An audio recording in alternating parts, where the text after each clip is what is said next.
In studio, not in Baltimore. She is here to answer more of your questions here. Hi, Marlene. Hello. Did you know that was Baltimore? No, I had no clue, actually. Now we do. No. Now we do.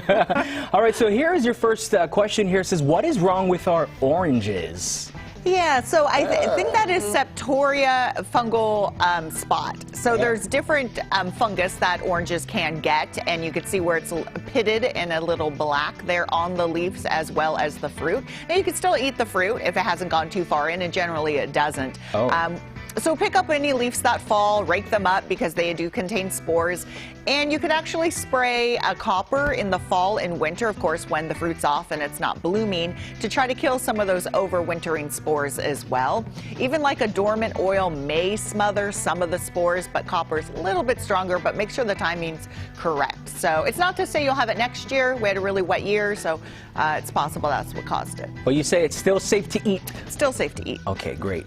Wonderful. So the next one is, what is on our oak leaves? Yeah, so this time of year I get a lot of questions. Usually it's the pink cone gall, but there's different galls that form on oak. Some of them look pretty large and they fall. So what they are is tiny wasps, not the kind that, bite us or sting us. They will go and inject into the leaves of usually an oak tree, and it causes the foliage to swell up and basically mutate, but then that's a house for their larvae, and then they emerge from it. So they're all fun. I mean, it's fun to collect pictures of them because they're all different shapes and sizes.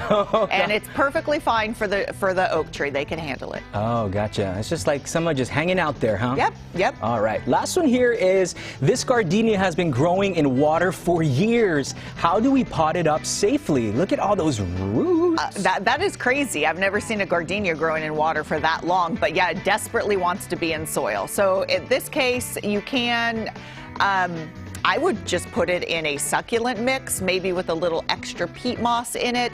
Sometimes I do cut the roots to try to get them in balance with the top of the plant, but all the roots look really healthy in there, so I wouldn't even cut them. I would just take it out, put it in moderately moist, make sure the soil's tad bit moist when you plant it, and then water it in. And they do prefer to be outside. There's not enough sun inside, but move it up against the house just so that the shock of the temperature doesn't hurt it, because it's already going to go through quite a shock. Right. But it should be happier in soil than in water. Now, with something like this, with the roots like that, do you put it in a pot where the roots can grow down, or it's okay to kind of let the roots wrap around the pot? Oh, they're going to grow out. Yeah, so I wouldn't put it in too deep of a pot. Something like that, I would probably do a 6-inch pot. Okay.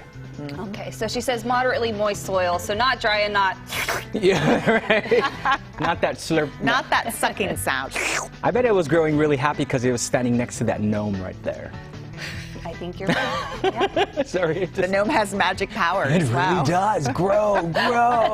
All right, thanks, Marlene. If you have more questions, you can email theplantlady at Marlene, or theplantlady@kmaxtv.com. Yes, I'm glad I can never remember that one. I know. It's your podcast that's Marlene the Plant Lady. That's Instagram and Facebook. Podcast is Flower Power Garden Hour. Much to We're doing great this morning. Molly, you remember all that, Molly? All right. I'll write it down. There you go. Or DVR. DVR. That's what the prompter's for, right? Yeah, there you go. Exactly. All right, thanks, Marlene. We'll see you in just a bit.